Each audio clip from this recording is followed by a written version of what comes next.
6월 첫 번째 우리 주일 예배 오신 청년 여러분 모두를 환영합니다.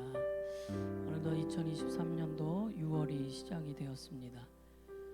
이제 올해도 이제 절반 가까이를 시간을 가고 있는데 한 주간의 삶을 우리가 돌아보며 먼저 주님 앞에 우리의 마음을 정돈하는 시간을 갖기를 원합니다. 우리의 삶 가운데 함께 하신 하나님, 그리고 우리의 일상 속에서 하나님은 우리와 함께 하셨지만 우리는 주님과 얼마나 함께 했는지 돌아보고, 또 이 시간에는 하나님께 예배하러 왔으니 또 하나님을 향한 마음으로 정리되고 오늘 예배에 집중할 수 있게 해달라고 먼저 우리가 함께 기도함으로 나아가길 원해요. 하나님, 이 시간 우리가 예배 자리로 나아갑니다. 우리가 이 시간 찬양하고 기도하고 말씀 들을 때 우리의 영혼에 변화가 일어나고 주님을 향한 뜨거운 마음이 다시 일어나는 시간 되게 하여 주옵소서. 오늘 예배를 놓고 다시 통성으로 기도하며 나아갑시다. 사랑과 은혜가 많으신 하나님 아버지, 주의 은혜로 우리를 이 자리에 다시 불러주시고 한 주간의 삶을 보내고 다시 이 자리에 모여 하나님을 예배하게 하시네 감사합니다. 6일 동안 열심히 일하고 7일째 되는 날에는 오직 하나님을 예배하는 날로 삼으라고 하신 주님의 음성을 우리가 기억하며 말씀에 순종하며 이 자리에 모였사오니 하나님 우리와 함께하여 주옵소서. 한 주간 동안 다양한 일들이 있었고 또 여러 가지 상황도 있었지만 그러나 그 모든 시간들을 잘 보내고 오늘 다시 하나님 앞에 나와 우리의 마음을 올려드립니다. 하나님을 향한 뜨거운 마음이 우리 가운데 일어나게 하여 주시고 이 예배의 자리가 하나님만 영광 받으시는 예배 자리 되게 하여 주옵소서. 주님, 우리의 마음을 올려드립니다. 이 예배가 하나님이 기뻐 받으시는 예배 될 수 있도록 우리의 마음을 정돈합니다. 생각을 정돈합니다. 온전히 하나님께 집중하며 찬양하고 말씀 들을 수 있도록 도와주옵소서. 우리의 마음을 활짝 열게 하여 주옵소서. 우리의 마음에 어려움이 있다면 주님 만져주시고 우리의 마음에 상처가 있다면 치유하여 주시고 우리의 마음에 주님이 들어오시기에 공간이 부족하다면 내 마음속에 있는 죄악된 모습들을 회개하고 내려놓고 포기하는 오늘의 결단의 시간도 될 수 있도록 인도하여 주옵소서. 하나님 한 분만 바라봅니다. 하나님을 내가 믿기에 이 자리에 있습니다. 사람을 보는 것이 아니라 하나님을 믿기에 내가 이 자리에 있습니다. 주님, 그 하나님만 집중하며 나아가오니 성령님 이 시간 가운데 함께하여 주옵소서.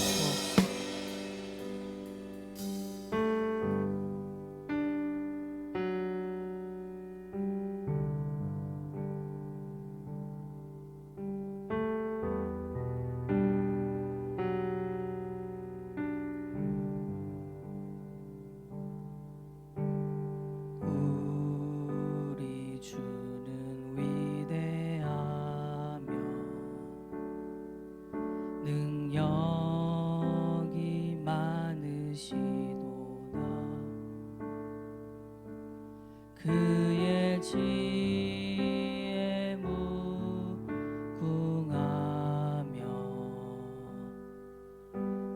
인자는 영원하도다. 상한 자들 고치시며 상처를 싸매시고 별들의 수를 세시며 이름을 붙이셨도다. 그가 구름으로 하늘을 덮으시며 땅을 위하여 비 준비하시니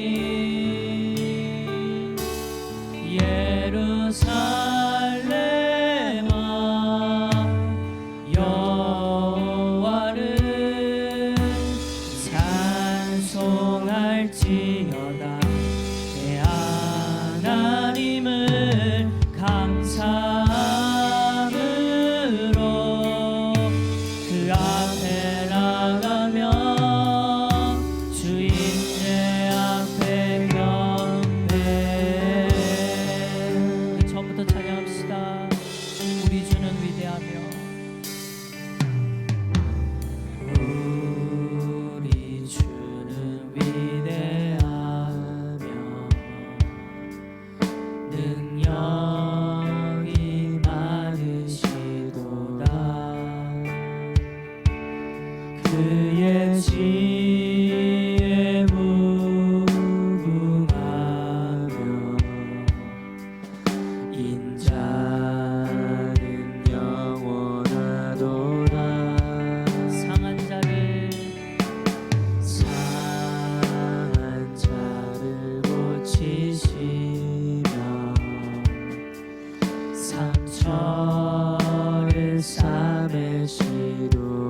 별들의 수를 세시며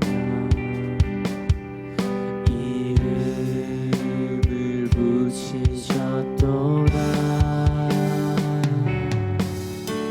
그가 구름으로 하늘을 덮으시며 땅을 위하여 비 준비하시니 그가 구름으로 하늘을 덮으시며 땅을 위하여 비 준비하시니 그가 구름으로 하늘을 덮으시며 땅을 위하여 비 준비하시니 예루살렘아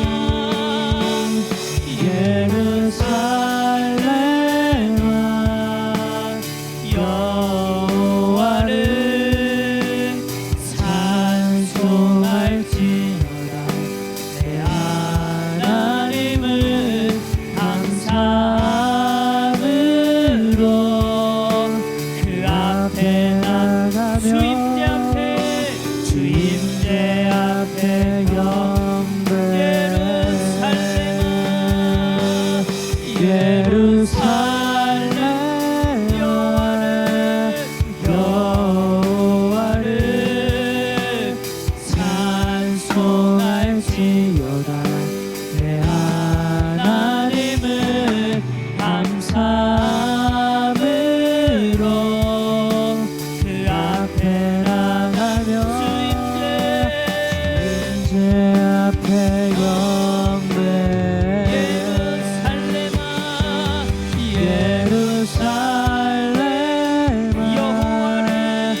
여호와를 찬송할지어다. 내 하나님을 감사함으로 그 앞에 나가며 주임제 앞에 경배. 마지막으로 한 번 더 찬양합시다. 예루살렘아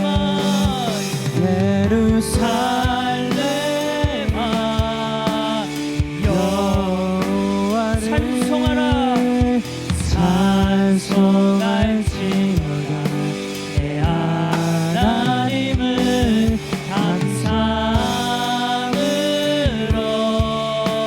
그 앞에 나가며 주임제 앞에 경배. 우리 이 시간 한 번 더 통성으로 기도하길 원합니다. 하나님, 이 시간 우리의 영혼이 살아 하나님을 찬양하는 자리에 나아가게 하여 주옵소서. 나의 영혼아 하나님을 찬양하라. 온전히 하나님을 찬양하라. 나의 영혼아 이 세상 만물의 한 분이신 그 하나님을 찬양하라. 주님, 내 영혼이 살아 하나님을 찬양하는 이 자리 되게 하여 주옵소서. 여러분의 영혼을 놓고 한 번 더 주여 몸으로 기도하며 나아갑시다. 주여 살아계신 하나님, 이 자리에 하나님의 영으로 충만히 임하여 주시고 하나님의 임재하심과 하나님의 살아계심과 하나님의 만지심이 있는 이 자리 되게 하여 주옵소서. 내 영혼아 하나님을 찬양하라. 내 영혼아 하나님을 찬양하라. 내 영혼아 하나님을 찬양하라. 하나님, 우리의 찬양의 고백이 입술로만 끝나는 고백이 아니라 내 안에 있는 영이 찬양하는, 내 안에 있는 영이 살아내는 찬양의 고백 되게 하여 주옵소서. 청년들아 하나님을 찬양하라. 너의 하나님을 찬양하라. 너의 부모의 하나님도 아니고 오직 나의 하나님, 그 하나님을 찬양하라. 다른 누군가의 하나님이 아니라 내 하나님을 찬양합니다. 나의 아버지 되시고 나의 유일한 하나님 되시는 그 하나님을 향한 찬양이 울려 퍼지게 하여 주옵소서.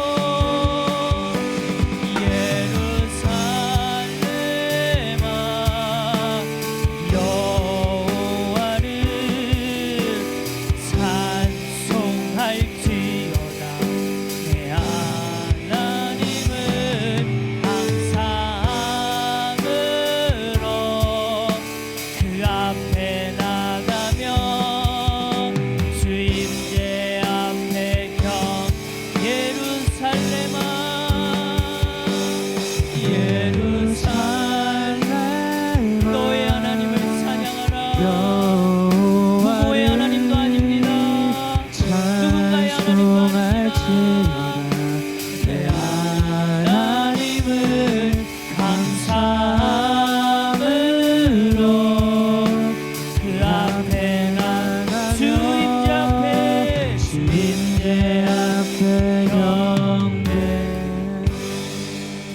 살아계신 하나님 아버지, 오늘도 살아계셔서 이 시간 우리의 찬양의 고백을 듣고 계실 줄 믿습니다.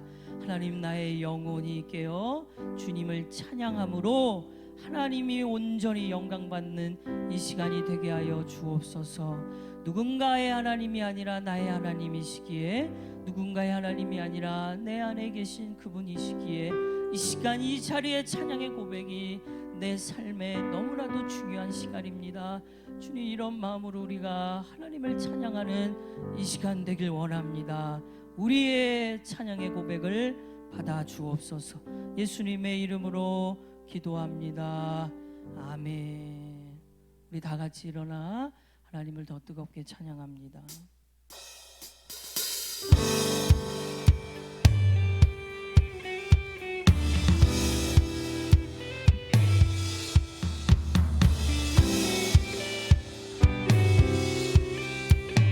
우리 처음 부르는 찬양일 수 있는데 함께 찬양합시다. 숨을 쉴 수 없을 만큼 많이 아픈데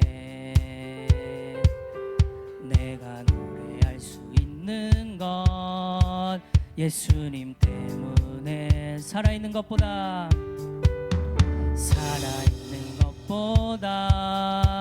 죽음이 아름다울 만큼 지쳐도 일어설 수 있는 건 예수님 때문. 처음부터 숨을 쉴 수 없을 만큼 많이 아픈데 내가 노래할 수 있는 건 예수님 때문에. 살아있는 것보다 죽음이 아름다울 만큼 지쳐도 일어설 수 있는 건 예수님 때문에. 예수님 때문에, 그 사랑 때문에 날 위해 죽으신 십자가 때문에. 예수님 때문에, 그 사랑 때문에 지금도 날 위한 그 기도 때문에. 처음부터 찬양합시다. 숨을 쉴 수 없을 만큼 많이 힘들 때도 숨을 쉴 수 없을 만큼 많이 아픈데 내가 노래할 수 있는 건 예수님 때문에. 살아있는 것보다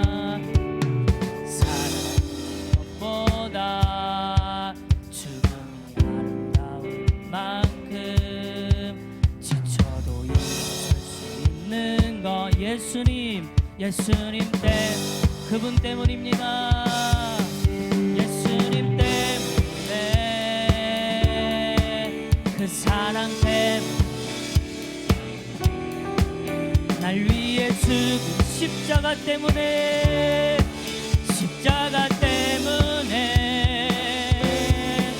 예수님 때문에, 그 사랑이 있기에, 그 사랑 때문에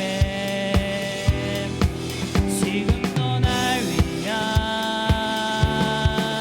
그 기도 때. 예수님 때문에, 그 사랑 때문에 날 위해 죽은 십자가 때문에. 예수님 때문에, 그 사랑 때문에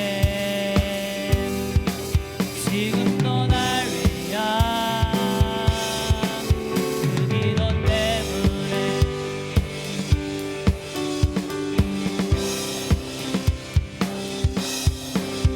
오늘도 우리가 살아갈 수 있는 이유는 예수님의 십자가 때문임을 믿습니다.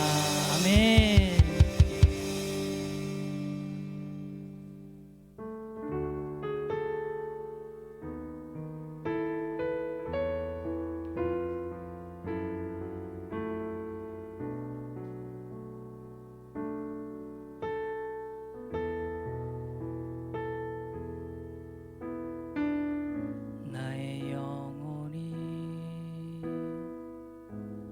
잠잠히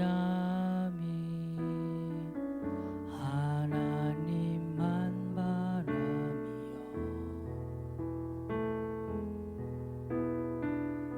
나의 구원이 그에게서 나는 도다. 나의 영혼아, 나의 영혼아, 잠잠히 하나님만 바라라. 나의 소망이 저에게서 나는 우리 2절 찬양합시다. 나의 영혼이 간절히 나의 영혼이 간절히 여호와를 갈망하며 나의 입술이 여호와를 찬양하리. 나의 영혼이 즐거이 나의 영혼이 즐거이 여호와를 따르리. 나의 평생에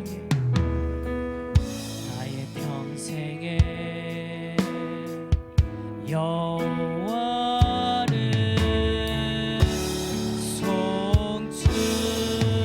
송축하리. 오직 주만이 나의 반석 나의 구원이시니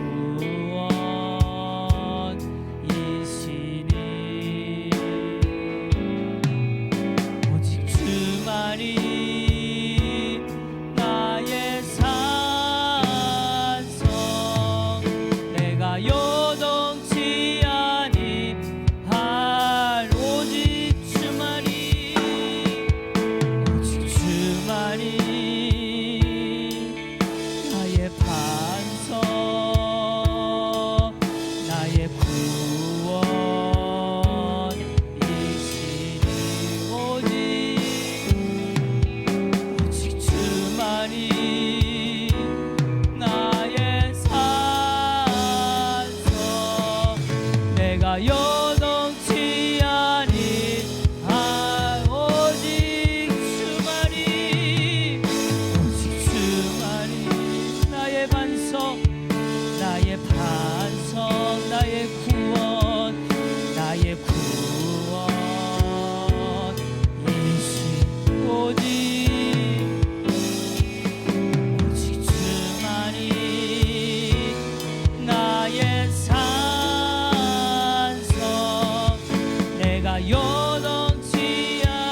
나의 삶의 형편과 상황 속에 보여지는 것들이 많지만 이 시간 이 예배 자리는 온전히 하나님께만 나의 영혼이 집중하길 원하오니 나의 반석이시요 나의 구원이신 그 하나님이 오늘도 나를 만나 주실 것이라는 확신을 가지고 이 예배를 사모하며 기대하며 나아가게 하여 주옵소서. 다 같이 주의 이름 한 몸으로 동서로 기도합시다.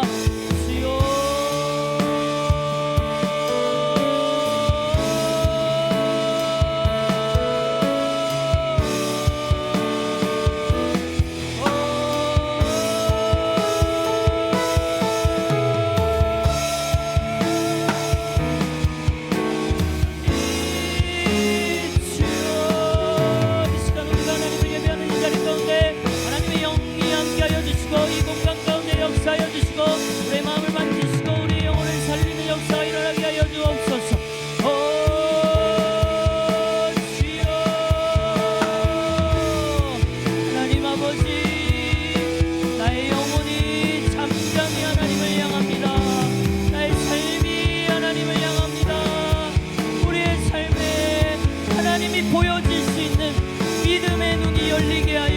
주옵소서. 믿음의 눈이 열려 나를 주관하고 계시고 나와 함께하고 계시고 나를 만지시고 나와 동행하신 하나님을 보게 하여 주옵소서. 주님 보게 하여 주세요. 이 자리에 있는 청년들의 눈을 열어 하나님을 보게 하여 주옵소서. 우리의 삶의 이유와 목적이 온전히 하나님을 향할 수 있도록 주여 믿음의 눈을 열어 보게 하여 주옵소서.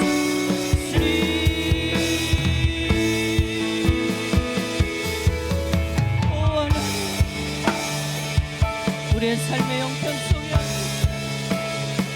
우리의 영혼의 상태를 아시는 하나님, 참 믿음의 눈을 열어 믿음의 눈을 열어 보게 하옵소서.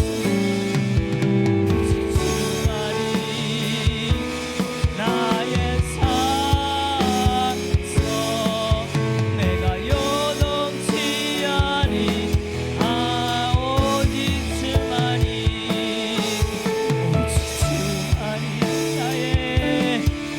나의 반성 나의 구원이신 오직 주만이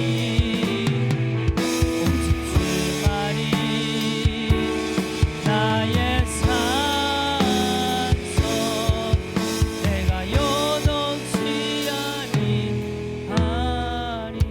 사랑하는 하나님, 오늘도 하나님의 살아계심을 믿습니다. 오늘도 주님이 살아계시고 여전히 우리와 함께 하시기에 오늘 예배의 자리가 의미가 있습니다. 우연히 온 자리가 아님을 기억하길 원합니다. 특별한 은혜가 있어서 한 주간 우리를 살려주셨고 건강 지켜주셨기에 아무런 사건 사고에 휘말리지 않고 질병에 걸리지 않았기에 이 자리에 와 있는 것입니다. 주의 은혜입니다. 하나님, 그냥 온 자리가 되지 않게 하여 주시고 그냥 돌아가는 자리가 되지 않도록 주여 오늘 말씀 가운데 우리를 만져 주옵소서. 그렇게 일하실 주님을 기대하며 예수님의 이름으로 기도합니다. 아멘. 하나님의 말씀 함께 보겠습니다. 오늘 우리에게 주신 하나님 말씀 창세기 50장 19절에서 21절입니다. 창세기 50장 19절에서 21절. 창세기 50장 19절에서 21절 세 절의 말씀 우리 다 같이 한 목소리로 읽도록 하겠습니다. 시작. 요셉이 그들에게 이르되 두려워하지 마소서, 내가 하나님을 대신하리이까. 당신들은 나를 해하려 하였으나 하나님은 그것을 선으로 바꾸사 오늘과 같이 많은 백성의 생명을 구원하게 하시려 하셨나니 당신들은 두려워하지 마소서, 내가 당신들과 당신들의 자녀를 기르리이다 하고 그들을 간곡한 말로 위로하였더라. 아멘. 나의 꿈이 아니라 하나님을 꿈꾸라 라는 제목으로 오늘 말씀을 같이 나누겠습니다. 우리가 이 자리에 몸은 있지만 마음이 있지는 않는 경우가 있어요. 마음은 있지만 때로는 마음이 이 자리 가운데 오지 않는 경우가 있습니다. 뭐 어려운 마음을 가지고 있다거나 아니면은 무슨 상황이 있다거나 그래서 온전히 이 자리를 집중하지 못할 때가 간혹 있죠. 그런데 그럼에도 불구하고 몸이 이곳에 와야 돼요. 이건 너무 우리의 신앙생활에서 중요한 싸움인데 왜 몸이 이곳에 와야 되느냐? 로마서 12장의 말씀에 그렇게 얘기하거든요. 너희가 너희 몸을 하나님의 거룩한 산제물로 드리라고 말씀하고 계세요. 왜 우리의 몸이 이 예배 자리에 와야 되느냐?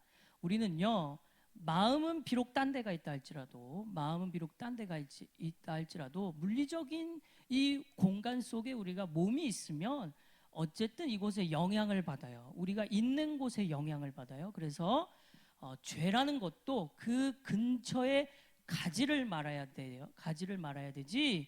그 근처에 가서 내가 충분히 이길 수 있어. 이런 분위기에 휘말리는 것은 불가능합니다. 사람이란 분위기 속에 몸이 가 있는 곳에 영향을 받거든요. 그래서 하나님에 대한 신앙도 지키기 위해서는 단순해요. 몸을 갖다가 놓는 거예요. 예배 자리, 말씀의 자리, 기도의 자리에 와 앉아 있는 게 그렇게 중요합니다.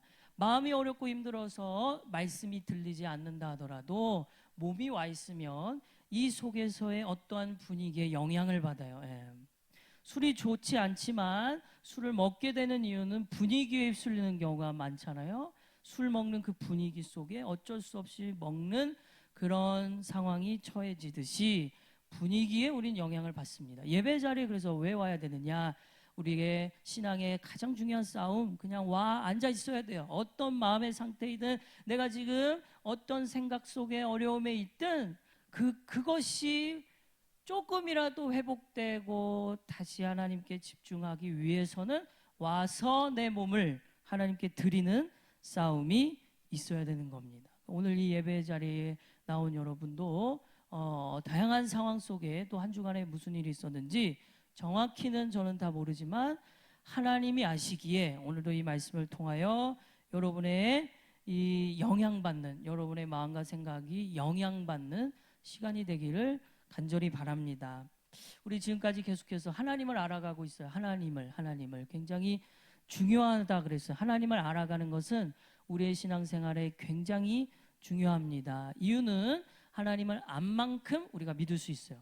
얼마나 하나님을 아느냐, 하나님을 어느 정도 아느냐, 그만큼의 수준이 우리의 믿음의 수준이에요. 그래서 우리 창세기부터, 성경의 첫 번째 책인 창세기부터 하나님을 쭉 알아가고 있지 않습니까? 창세기에 나타나 있는 하나님은 이 세상을 창조하신 하나님이셨어요. 창조라는 것은 우연과는 전혀 반대되는 개념. 우연히 존재된 게 아니라 이유가 있다, 목적이 있다. 그래서 우리의 삶은 어떤 형편이어도 내가 지금 비록 보잘것없어도 의미가 있다. 사람이라는 것은 중환자실에 누워 있어도 의미가 있는 삶이다. 왜요? 우연히 진화된 존재가 아니라 하나님이 특별한 이유와 목적으로 지으셨기 때문에 이 세상 만물은 그런 창조의 목적이 다 배어 있어요. 하나님은 그렇게 완벽하게 세상을 창조하셨지만 인간이 먼저 하나님을 떠났죠. 그게 죄였어요. 죄가 이 세상에 들어와서 세상에 하나님이 창조하신 모든 것들을 파괴했습니다. 그래서 하나님이 대안을 찾기 시작하셨는데 그 대안이 한 사람을 선택하는 거였습니다. 아브라함이라는 한 사람을 선택해서 이 사람을 통해 민족을 일구고 그 한 민족으로 온 인류를 구원해야 되겠다라는 하나님의 구원 계획이 창세기에서 시작이 되었어요. 그러니까 우리는 신앙생활을 할 때 늘 기억해야 돼요. 지난주에 했던 내용이기도 하지만 우리의 신앙생활은 특별한 이유와 목적이 있어서 어릴 때부터 복음을 듣게 하셨고 말씀을 듣게 하신 것이다. 그것이 우리의 자존감, 자부심이 돼야 돼요. 자부심이. 세상과 달리 다른 어느 가정에서 때로는 불교나 타종교 집안에서 태어날 수 있었는데도 우리가 하나님을 믿는 가정에서 태어나 이 자리에 있는다라는 것은 하나님의 특별한 이유와 목적이 있다라는 사실이에요. 아브라함처럼 말이에요. 아브라함처럼 우리는 선택하신 거예요. 우리를 선택하셨어요. 아브라함은 뭐 모태 신앙이 아니지만 그러나 75세가 된 나이임에도 하나님이 그를 선택하셨듯이 우리는 아예 태어날 때부터 선택하셔서 하나님의 말씀을 듣게 하신 거예요. 그런데 이 아브라함의 믿음이 아브라함 때만 끝나지 않았습니다. 아브라함의 믿음이 아들에게 넘어가고 그 아들에게 넘어가서 계속 믿음이 이어지는 이야기가 창세기에 기록이 되어 있어요. 그러니까 우리의 믿음도 우리 부모님의 믿음에 의해 이어졌죠.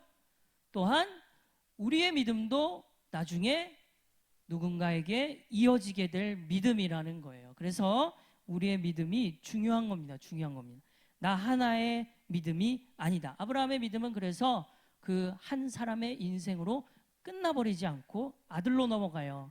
아브라함의 아들 이삭에게로 넘어갔고 이삭의 아들 야곱에게로 넘어갔고 오늘 함께 살펴볼 야곱의 아들 요셉에게까지 넘어가게 됩니다. 창세기의 내용이에요.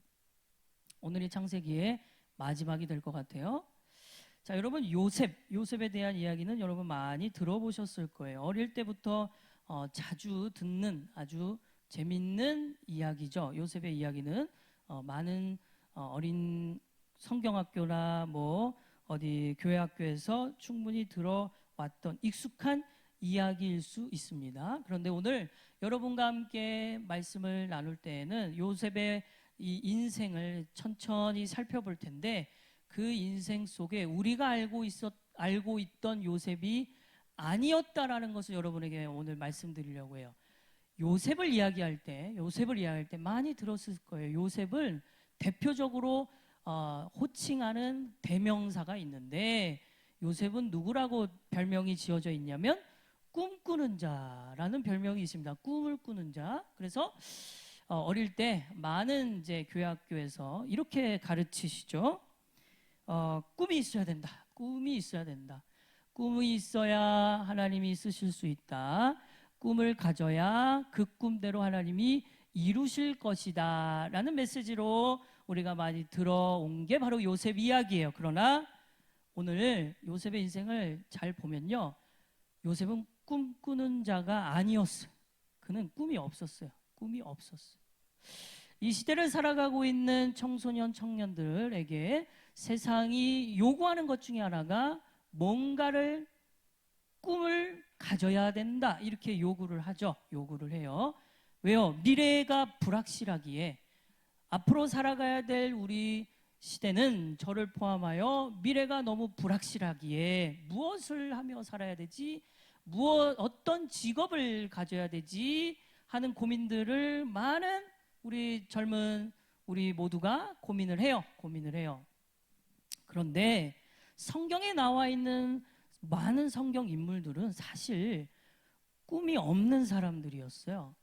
그들의 삶에 자기가 원하는 꿈을 발견했거나 그래서 그 꿈대로 살아갔던 사람은 없었습니다. 네. 제가 확실하게 얘기할 수 있어요. 그런 사람 없었어요. 그들은 꿈꾸는 자들이 아니라 하나님을 믿었던 자였어요. 하나님을. 다시 말해 비록 내일의 일을 알지 못하고 미래의 일을 알지 못해도 나는 지금 하나님을 믿고 있기에 나에게는 하나님이 계시기에 내 미래를 하나님이 책임지실 거라는 확신을 갖고 살았던 사람들이지 앞으로 뭘 해야 되나? 이거 해야지. 나 이거 하고 싶어 하면서 꿈을 가지고 살아간 사람들이 아니었다. 요셉도 그러했습니다. 요셉은 어릴 때 자다가 꿈을 꿔서 철이 없어가지고 너무 어린 나이니까 그거를 이제 위에 형들이 10명이나 있었거든요. 10명의 형들이 있었는데 그거를 이제 어릴 때 철이 없으니까 그냥 말을 한 거예요. 무슨 꿈을 꾸었냐? 이 꿈도 사실 여러분 자다가 꾼 꿈이면은 요셉이 꾸고 싶어서 꾼 거예요? 아니죠. 어찌 보면 하나님이 잠에서 꿈을 꾸게 하신 거예요. 그 꿈이 어떤 내용이에요? 창세기 37장 5절에서 11절에 쉬운 성경으로 보면 어느 날 요셉이 꿈을 꾸었어요. 요셉이 그 꿈 이야기를 형들, 위에 11명의 형들에게 들려줬더니 형들이 요셉을 더 미워했대요. 꿈 얘기만 들었는데 미워했어요. 왜냐하면 요셉의 꿈이 너무나도 기가 막혔거든요. 6절 요셉이 말했습니다. 내가 꿈 이야기를 들어보세요. 우리가 들에서, 그러니까 형들과 같이 들에서 곡식단을 묶었어요. 근데 다 묶어 놓으니까 갑자기 요셉이 묶은 곡식단만 일어서가지고 형들의 곡식단이 자기 곡식단의 곁으로 몰려와 절을 했다라는 거예요. 예. 그러니까 형들은 요셉보다 나이가 많잖아요. 윗사람들 아닙니까? 그런데 그 윗사람 형들이 자기에게 절을 하는 꿈을 꿨다라는 것을 이 어린 요셉이 철이 없어서 그냥 어린 마음으로 말을 한 건데 이것이 형들의 미움을 산 거죠. 그래서 8절에 요셉의 형들의 반응이 이래요. 네가 우리의 왕이라도 될 줄 아느냐? 네가 정말로 우리를 다스리게 될 줄 아느냐? 요셉의 형들은 요셉이 말한 꿈 이야기 때문에 그전보다도 더 요셉을 미워합니다. 두 번째 또 꿈을 꿔요. 9절에 요셉이 그 꿈 이야기를 또 형들에게 들려줘. 그냥 어려서 철없어서 들려준 거예요. 들어보세요. 내가 또 꿈을 꾸었어요. 꿈에서 보니까 해와 달과 별 11개가 나에게 절을 했어요. 그랬더니 요셉이 그 꿈 이야기를 자기 아버지에게도 했는데 이 요셉의 아버지인 야곱도 그런 꿈 얘기는 함부로 얘기하면 안 된다라고 하면서 꾸짖어요. 그러니까 요셉이 어릴 때 자다가 꾼 꿈은 요셉의 꿈이 아니라 요셉이 나 이런 사람 되어야지라는 꿈이 아니라 하나님이 꾸게 하신 거예요. 하나님이.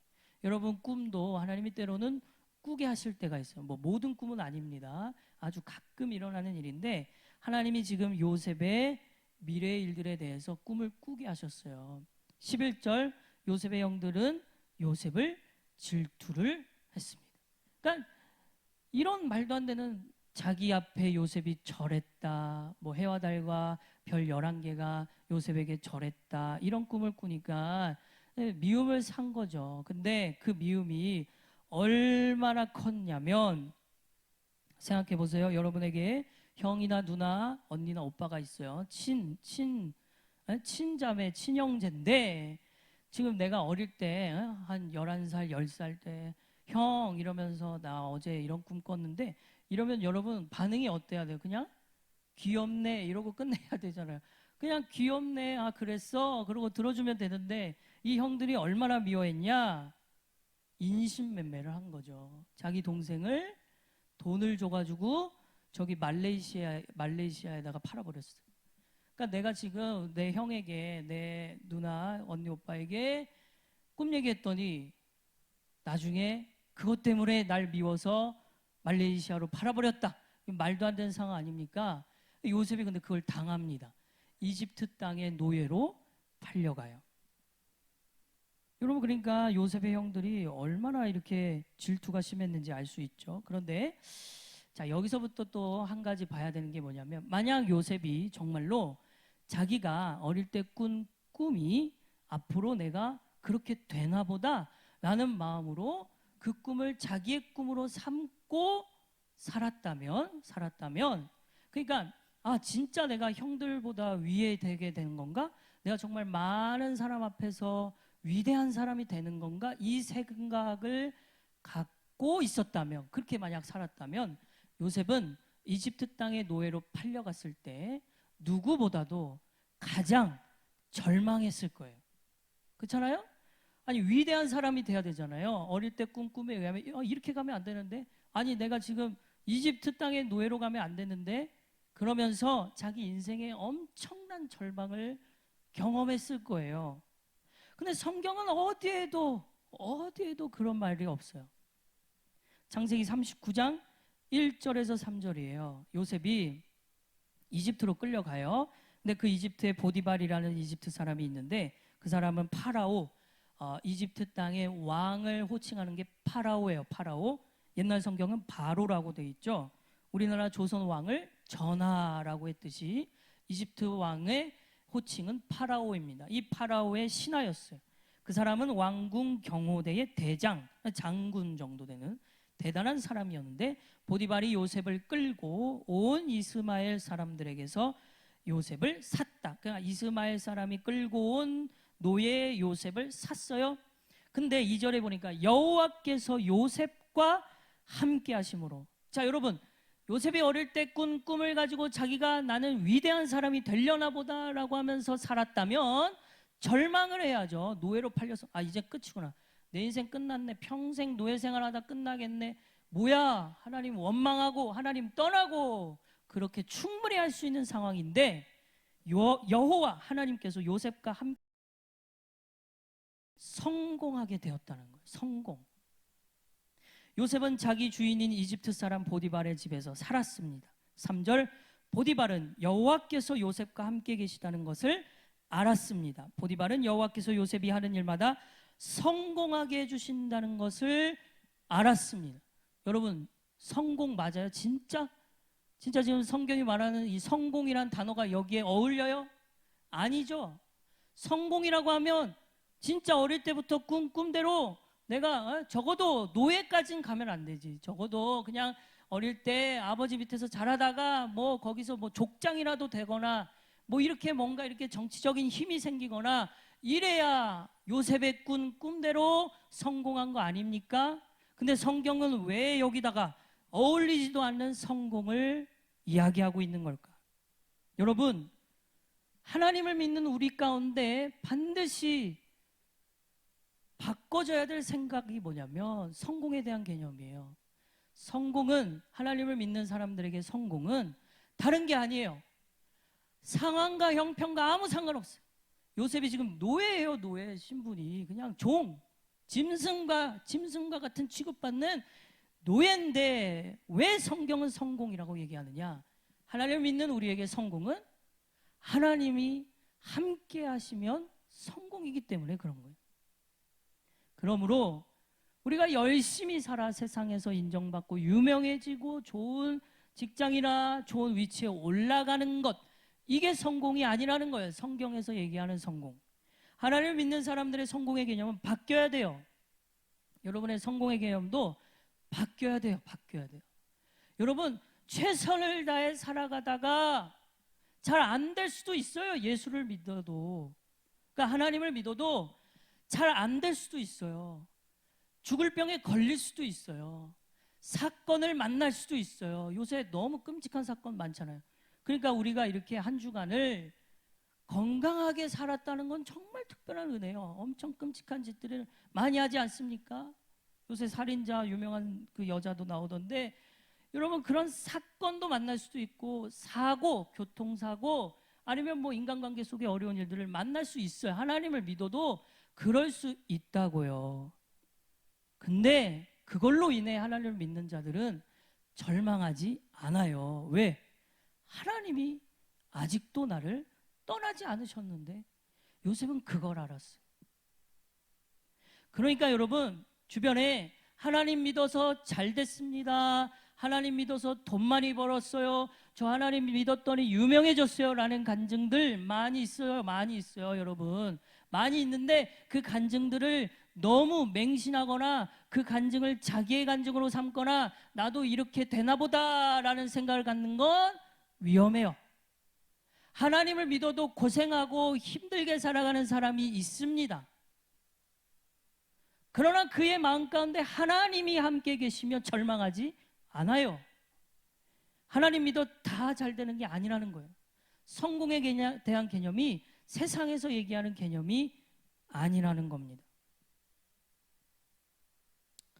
여러분, 요셉은 꿈꾸는 자로 우리가 배워왔지만 가만 보니 꿈꾸는 자가 아니라 하나님을 믿는 자였어요. 그의 인생에서 꿈이 없어도 하나님이면 만족한 사람이었어요. 미래 일들이 아무래도 하나님이면 만족한 사람이 바로 요셉이었어요.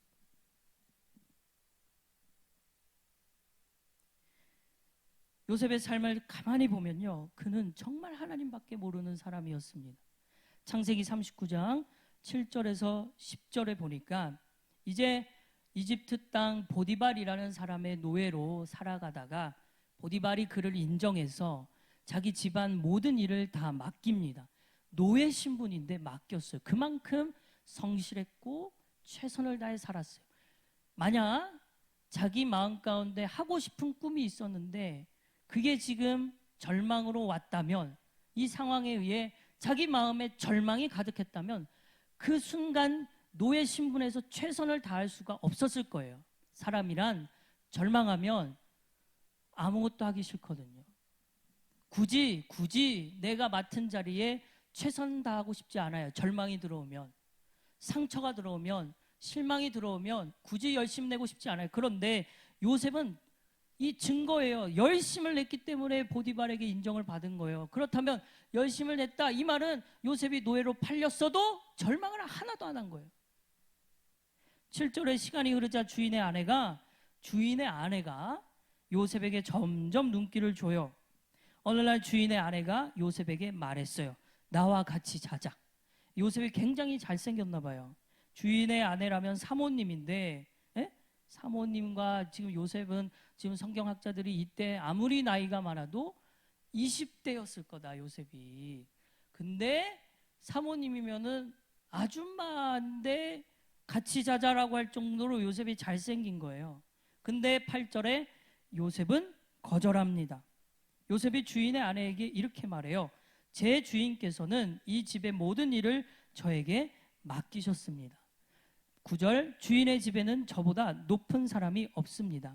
주인께서는 마님만 빼놓고 모든 것을 저에게 맡기셨습니다. 마님께서는 주인의 아내이기 때문입니다. 그런데 제가 어떻게 그런 나쁜 일을 할 수가 있겠습니까? 그것은 하나님께 죄를 짓는 일입니다. 자, 요셉이 정말 꿈꾸는 자였다면, 꿈을 품고 내가 나중에 위대한 사람이 되려나 보다, 나 그렇게 돼야지 라고 꿈을 품고 살았다면 노예 신분에 있어서 절망을 할 수밖에 없었을 거예요. 거기다가 지금 솔직히 주인의 아내가 와서 자기와 같이 자자고 했고, 그 제안을 만약 받아들였으면 노예 신분에서 벗어날 수도 있지 않았을까요? 정말 요셉이 꿈을 품고 나 진짜 권력 있는 그런 형들 위에 올라가야 돼라는 꿈을 품고 사는 사람이었다면 그 주인의 제안이 기회로 들려지지 않았을까? 그 주인의 아내의 제안을 들으면 혹시 신분을 좀 더 좋게 해주지 않을까? 그럴 수 있잖아요. 주인도 자기를 인정했어. 이제 아내까지 나를 인정하니 이제는 그걸 기회 삼아 다시 노예 신분에서 벗어나려고 하는 그 꿈을 품었을 텐데 요셉은 전혀 그거를 기회로 여기지 않았어요. 요셉의 말이 얼마나 놀라워요. 하나님께 죄를 짓는 일이기에. 비록 자기는 지금 보디발이라는 주인을 섬기고 있지만 그의 진정한 주인은 하나님이었어요. 그 노예 신분에서도 그는 여전히도 하나님에 대한 믿음을 붙들며 하나님 앞에서 죄 짓지 않으려고 애썼어요. 그러니까 요셉은 꿈꾸는 자가 아니에요. 하나님을 꿈꿨던 자지. 여러분, 그렇게 해서 단칼에 거절해요. 10절, 주인의 아내는 단칼에 요셉이 거절했는데도 매일 말을 건네요. 매일 찾아와서 유혹하고 그랬는데 요셉은 주인의 아내와 같이 자는 것은 말할 것도 없고 함께 있으려 하지도 않았다. 아까 초반에 말씀드린 것처럼 죄는 피해야지 그 근처에서 어슬렁거리며 거기에 넘어가요. 요셉은 그걸 알았죠. 주인의 아내가 유혹을 매일같이 하니까 자기도 모르게 넘어갈 수 있으니 아예 그와 함께 있지도 않았어요. 주인의 아내가 화가 났어요. 얘가 지금 노예 신분 주제에 내 권면, 내 어찌 보면 호의를 거절해? 그러면서 요셉을 감옥에 쳐넣습니다. 여러분 신분이 더 낮아진 거예요. 짐승 취급받던 노예 신분에서 이제 감옥까지 들어갔으니 이제 죄수예요, 죄수. 이젠 진짜 이제 가망이 없어. 이제 평생 진짜 감옥에서 썩다가 인생 끝나는 그런 상황까지 가요, 요셉이. 그런데 그는 그 감옥에서도 또 인정받아요. 또 간수들에게 인정받아요. 왜요? 그는 또 거기서도 절망하지 않고 성실했기 때문에. 자기 일에 여전히 최선 다했어요. 왜요? 그는 늘 하나님 앞에서 살았기 때문에 그런 거예요. 여러분, 세상이 우리에게 꿈을 요구하고 뭐 하고 살 거냐고, 너 앞으로 뭐 먹고 살려고 하냐 라고 말하고 있는 이 시대 속에 나는 비록 꿈이 없어도 여러분 자부심을 갖고 당당하게 말할 수 있어야 돼요. 나에게는 하나님이 계십니다. 나는 그 하나님을 믿습니다.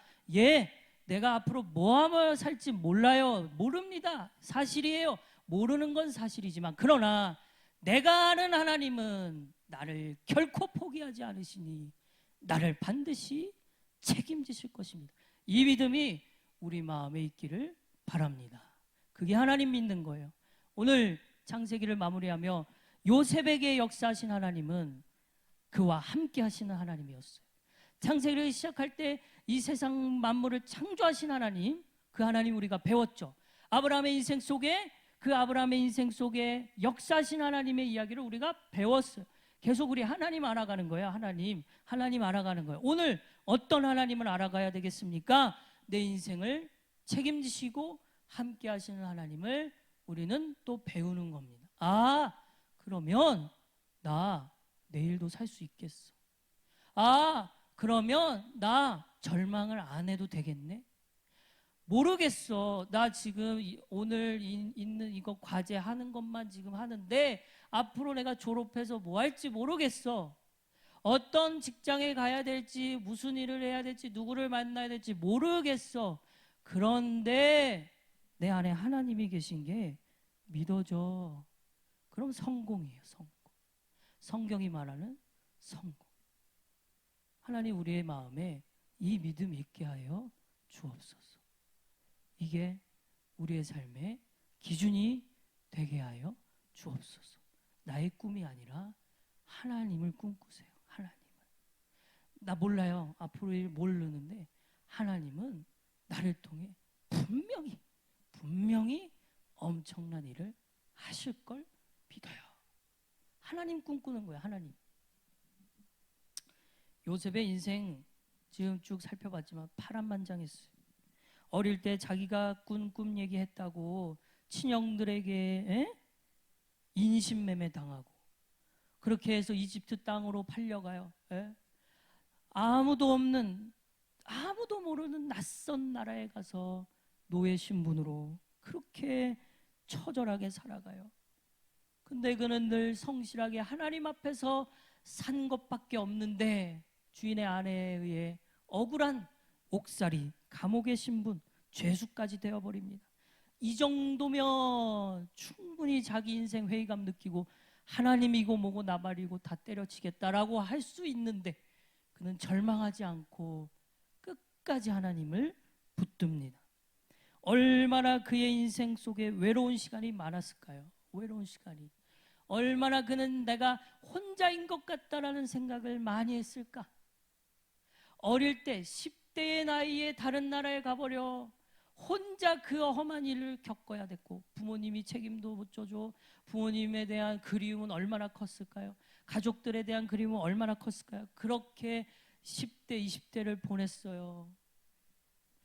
그럼에도 불구하고 그는 하나님을 놓치지 않았어요. 여러분의 지금 20대의 삶, 30대의 삶, 앞으로의 모든 연령의 삶 가운데 하나님을 놓치지 말아야 돼요. 어떤 상황을 만나도, 누구를 만나도 절망하지 마세요. 어떤 일을 해야 돼도 그거 앞에 성실히 최선을 다하면서 하나님 보며 사세요. 하나님 보며. 여러분 직장 생활이나 나중에 이렇게 어떻게 사회생활을 하게 되면 때로는 무언가를 내가 맡겨진 일을 할 때 상사 눈치를 보기도 할 거예요. 왜? 내 월급이 달려있잖아요. 상사에게 잘 보이려고 하는 그런 상황도 올 수도 있어요. 그러나 우리는 그런 상황 속에서도 하나님 앞에서 해야 되는 거예요. 명확하게 이거는 하나님께 죄 짓는 일이기에 난 거절합니다. 이게 요셉의 믿음이었어요. 그렇게 살아간 요셉의 인생. 이집트 땅의 국무총리가 되죠. 근데 여러분, 우리의 머릿속에는 요셉하면 이집트의 국무총리 된 정치 권력자, 성공한 사람, 요것만 남아있어요. 어떤 과정을 거쳐서 그렇게 됐는지, 하나님이 어떻게 그 자리를 오게 하셨는지는 아무도 모르고 그냥 성공했어. 정치 권력자가 됐어. 왕 다음으로 엄청난 권력자가 돼서 진짜 그가 어릴 때 자다가 꾼 꿈대로 이루어졌어. 요 생각만 하고 나도 꿈을 품고 살면 이렇게 되겠지, 이런 성경과 반대되는 신앙을 배웠지만 오늘 우리의 이 요셉의 삶을 가만 보니 아니었습니다. 그는 국무총리가 될 생각은 한 번도 안 했어요. 내가 형들보다 어떻게든 권력을 잡아 형들에게 복수해야지, 인신매매를 해서 나 어릴 때 나를 여기로 보내 막 미워하면서 막 증오심에 살아간 사람이 아니에요. 그게 오늘 본문 창세기 50장 우리가 아까 다 같이 읽은 19절에서 21절에 나와 있잖아요. 한 번 더 읽어봅시다. 창세기 50장 19절에서 21절 시작. 요셉이 그들에게 이르되 두려워하지 마소서, 내가 하나님을 대신하리이까. 당신들을 나를 해하려 하였으나 하나님은 그것을 선으로 바꾸사 오늘과 같이 많은 백성의 생명을 구원하게 하시려 하셨나니 당신들은 두려워하지 마소서, 내가 당신들과 당신들의 자녀를 기르리이다 하고 그들을 간곡한 말로 위로하였다. 이 요셉이 이제 이 말씀은 말년에 하는 말이에요. 말년에 야곱, 자기 아버지 야곱도 세상을 떠나서 이렇게 장례를 치르고 난 직후에 형들이 이제는 아버지도 돌아가셨으니 이 요셉이 자기들을 이제 죽이겠다. 예? 이집트 땅의 국무총리 정도면은 충분히 복수할 수 있는 신분인데, 그래서 두려워 떨면서 있는 형들에게 요셉이 먼저 다가가 두려워하지 말라고. 하나님을 내가 대신할 수 없다. 당신들은 나를 죽이려고 하고 나를 노예로 팔아 넘겼지만 그러나 하나님은 그것을 오히려 선으로 바꾸셔서 오늘과 같이 많은 사람들을 살리는 그 구원의 일들을 나를 통해 하신 것이다. 이런 고백을 해요. 말년에. 대단한 사람 아닙니까? 그는 어릴 때부터 하나님에 대한 믿음을 말년까지 꽉 붙들고 살았던 사람인 거예요.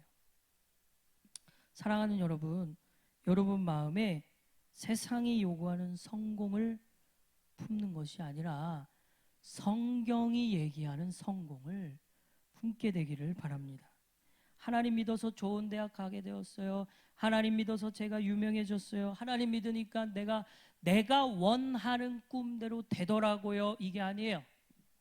하나님을 믿는다라는 것은 내가 원하는 꿈을 이루기 위한 하나님을 수단으로 삼는 게 아니에요. 하나님을 믿는다는 것은 내가 원하는 꿈이 있어도 그거 포기하고 하나님이 원하는 삶을 살겠다. 이게 하나님 믿는 거지. 하나님을 믿어서 내가 원하는 대로 다 잘 됐습니다. 기독교와 먼 이야기입니다. 여러분, 우리는 하나님을 믿습니다. 특별하게 태어날 때부터 하나님을 믿어요. 수많은 사람들은 믿고 싶어도 못 믿겠다라고 하는 사람도 있어요. 그런데도 우리는 어릴 때부터 어쨌든 이 자리까지 왔어요. 그러면 하나님은 우리를 통해 분명한 계획이 있으시다는 거예요. 그 하나님을 믿는 우리가 되길 바라요. 꿈이 없어도 괜찮아요. 아니, 차라리 꿈이 없는 게 신앙생활에 도움될 수 있어요. 왜? 내가 하고 싶은 게 자꾸 떠오르니까. 하나님이 원하시는 대로 살아야 되는데 내가 꿈을 꾸면 그게 자꾸 하나님의 삶과 하나님이 원하시는 삶과 충돌해서 오히려 하나님과 또 거리가 생기기도 해요. 차라리 꿈이 없이 내 안에 하나님만 하나님이 나의 인생을 책임질 거라는 확신이 있기에 내일도 삽니다. 오늘도 삽니다. 오늘도 내가 맡겨진 이 자리에 이거 왜 해야 되는지, 앞으로 이게 나에게 무슨 유익이 될지 잘 모르겠지만 하나님이 맡기셨기에 하나님이 그 학교를 보내셨기에, 하나님이 그 사람들을 만나게 하셨기에 오늘도 나는 하나님으로 살겠습니다. 하나님으로 만족하겠습니다. 이 믿음이 저와 여러분에게 있게 되기를 간절히 바랍니다. 이 시간 함께 찬양하고 기도하겠습니다.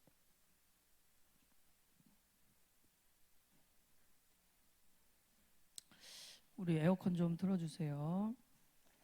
여러분, 이 세상을 살아가는 동안에 우리의 힘을 의지할 수가 없어요. 내 힘대로 될 줄 알았는데 안 되는 일들도 참 많은 인생이. 그래서 오늘 찬양의 가사에 이런 고백이 나와요. 그래서 나의 힘을 의지할 수 없기 때문에 저 기도합니다. 그래서 기도하고 낙심하지 말아야 될 것은 주님이 내 소망 되시기 때문입니다. 하나님, 저 내 꿈이 아니라 하나님의 꿈이 내 꿈이 되게 해주세요. 하나님, 저 예수님의 성품이 내 인격 되게 해주세요. 성령님의 권능이 나의 삶의 능력, 힘이 되게 해주세요. 이런 고백이 우리의 삶에 있기를 원해요. 이 세상을 살아가는 동안에 나의 힘을 의지할 수 없으니 기도하고 낙심하지 말아야 할 것은 주님이 우리의 소망 되시기 때문입니다. 함께 찬양합시다. 이 세상을 살아가는 동안에 나의 힘을 의지할 수 없으니 기도하고 낙심하지 말 것은 주께서 참 소망이 되심이라. 주의 길을 걸어가는 동안에 세상의 것 의지할 수 없으니 감사하고 낙심하지 말 것은 주께서 참 기쁨이 되심이. 하나님의 꿈이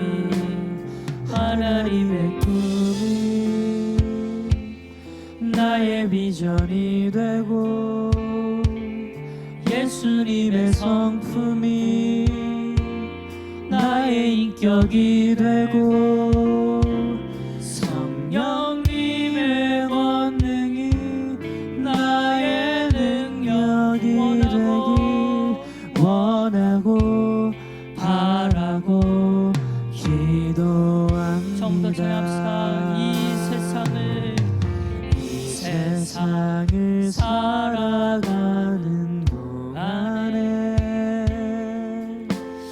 나의 힘을 의지할 수 없으니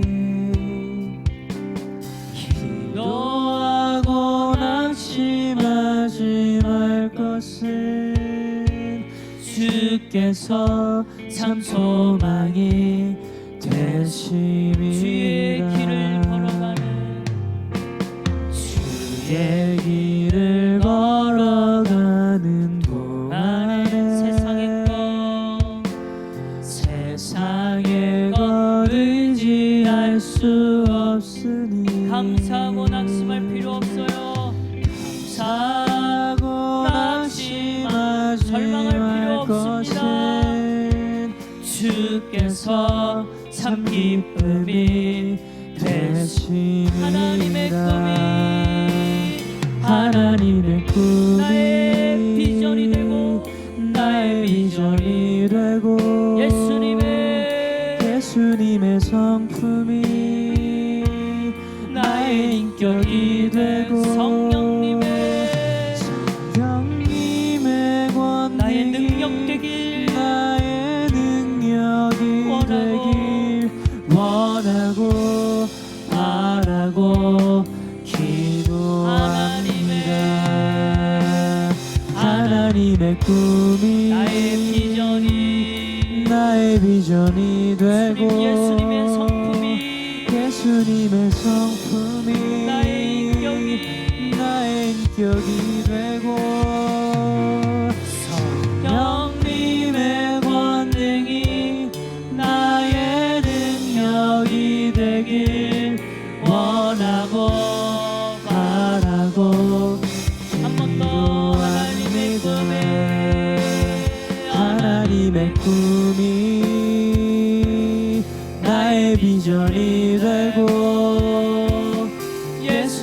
나의 성품이 나의 인격이 되고 성령님의 권능이 나의 능력이 되길 원하고 바라고 기도합니다. 이 시간 우리가 하나님 앞에 기도하며 나아갑시다. 말씀을 듣고 기도하는 이유는 들은 말씀이 나의 말씀으로 삼기 위함이라고 했어요. 여러분의 형편이 어떠한지는 모르지만 이 시즌에, 이 시간에 이 말씀을 듣게 하신 이유가 있을 겁니다. 여러분이 고민하고 있던 이야기일 수도 있겠지요. 미래가 불확실하고 무엇을 하며 살아가야 될지 어려운 그런 마음이 있는 때에 이 말씀을 듣게 하신 것일 수도 있을 거예요. 왜 하나님 이 말씀을 듣게 하셨나요? 하나님 저 이 말씀대로 저도 살게 해주세요. 요셉처럼 꿈을 꾸는 자가 아니라 하나님을 꿈꾸는 자가 되게 해주세요. 예, 저 하고 싶은 게 뭔지 모르겠고 내가 뭘 잘하는지도 아직은 모르겠지만 그러나 하나님은 압니다. 하나님은 압니다. 그런 건 몰라도 저 하나님 알겠어요. 오늘 말씀 들어보니 하나님은 날 포기하지 않으시고 끝까지 책임지시겠구나라는 마음이 듭니다. 그렇다면 여러분 그 말씀 붙들고 기도하는 거예요. 하나님, 나 이런 마음이 들기 시작했으니 내 삶에 이 말씀이 적용되어지고 구체적으로 내 삶에서 이 말씀이 살아 역사할 수 있도록 도와주옵소서. 여러분의 말씀으로 삼는 기도의 자리가 되길 소망합니다. 같이 주의 이름 한 번으로 통성으로 기도합니다. 주여,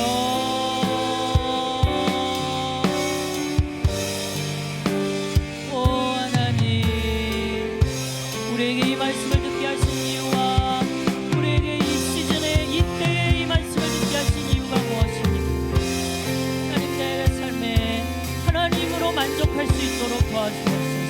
하나님, 내 삶에 하나님 한 분이면 충분하게 하여 주옵소서. 하나님에 대한 믿음이 있게 하여 주옵소서. 나는 비록 꿈이 없지만 하나님을 꿈꾸게 하여 주옵소서. 나를 통해 일하실 그 하나님을 꿈꾸게 하여 주옵소서.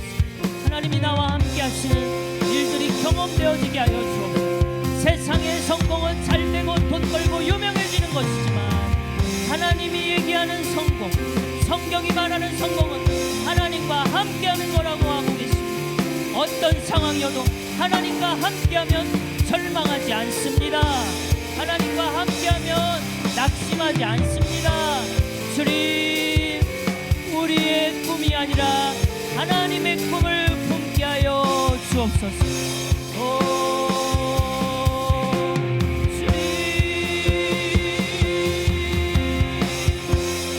우리의 삶을 다하시고 우리의 삶을 다하시고 우리의 삶을 다하시고 힘들고 지칠 내 삶의 외로움이 가득할 성령 하나님만을 바라보며 내 안에 계신 예수님을 바라보며 포기하지 말고 이 자리를 지켜내게 하여 주옵소서. 오늘 듣게 하신 말씀이 여러분의 말씀 되게 하세요. 마음에 이 말씀을 심으세요. 마음에 이 말씀을 담으세요. 간직하세요. 하나님, 저 이 말씀대로 이제 살겠습니다. 이 말씀을 적용하겠습니다. 이 말씀대로 살겠습니다. 주님, 나의 하나님, 나의 하나님, 우리 아버지 되신 하나님, 나의 삶의 주인이 되어 주옵소서.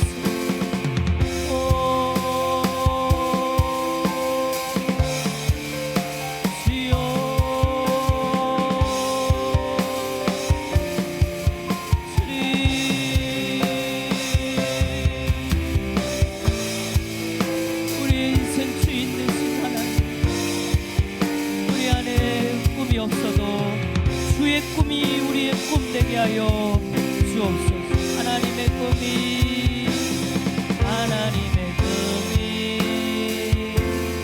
나의 빛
사랑하는 하나님을 믿어도 때로는 다 잘 되지는 않더라고요. 제가 하나님을 주인으로 모시고 하나님을 알아가는 과정에 있을수록 세상은 저희를 힘들게 하기도 하고 오해를 또 왜곡을 해서 우리를 괴롭힐 때도 있더라고요. 하나님을 믿어서 다 잘 되는 것이 아니라 하나님을 믿는 것 자체가 내 인생의 성공이라는 사실을 우리가 잊지 않기를 원합니다. 이 세상에서 가장 큰 기적이 사람이 바뀌는 일인데 우리는 아주 어릴 때부터 하나님에 대한 말씀을 들으며 내 안에 하나님의 말씀의 씨앗이 심겨져 있습니다. 하나님을 믿게 됐습니다. 이것만큼 큰 기적은 없는데 우리는 그것보다 다른 것을 요구하거나 원할 때가 있었습니다. 이제는 잘 안 돼도 외로워도 쉽지 않아도 억울해도 고단해도 지금 사는 인생이 지루해도 옆에 아무도 없는 듯해도 내 안에 계신 하나님은 놓치지 않게 하여 주옵소서. 하나님이 나와 함께 하시는 것 자체가 성공이라는 것을 기억하게 하여 주옵소서. 주님, 저 꿈이 없어요. 뭘 해야 될지 모르겠고요. 앞으로 어떻게 살아가야 될지 모르겠어요. 사실 대학도 성적 맞춰서 갔고요. 내가 하고 싶은 게 있어서 간 것도 아니었어요. 졸업을 하면 대학원을 가야 될지 아니면 어디 가야 될지 모르겠어요. 근데요, 이제 알겠어요. 하나님이 어떤 분이신지. 그 하나님을 이제 믿을게요. 그래서 내 미래일을 몰라도 오늘을 살게요. 오늘 그래도 내 미래일은 모르지만 오늘 할 일은 있더라고요. 그 할 일 최선을 다해 성실하게 오늘을 살게요. 그렇게 오늘을 살아가다 보면 내 꿈이 아니라 난 꿈이 없었어도 하나님의 꿈이 내 삶에 실현되어 가고 있는 그 믿음의 여정이 보여질 수 있도록 도와주세요. 우리의 믿음의 눈이 열려 그 믿음의 여정이 보여질 수 있게 해주세요. 간절히 바랍니다. 하나님의 꿈이 내 꿈이 되기를, 사랑하는 예수님의 성품이 내 인격이 되기를, 늘 나와 동행하시는 나에게 힘주시는 성령님의 능력이 나의 삶의 원동력이 되기를 간절히 원하고 바라고 기도합니다. 이 고백이 우리 평생의 고백이 되게 하여 주옵소서. 예수님의 이름으로 기도합니다. 아멘. 주님이 가르쳐 주신 기도로 오늘 예배를 마칩니다. 하늘에 계신 우리 아버지여, 이름이 거룩히 여김을 받으시오며 나라가 임하시오며 뜻이 하늘에서 이루어진 것 같이 땅에서도 이루어지이다. 오늘 우리에게 일용할 양식을 주옵시고 우리가 우리에게 죄 지은 자를 사하여 준 것 같이 우리의 죄를 사하여 주옵시고 우리를 시험에 들게 하지 마옵소서. 나라와 권세와 영광이 아버지께 영원히 있사옵나이다. 아멘. 오늘 예배 받아주신 하나님께 영광의 박수 올려드립니다.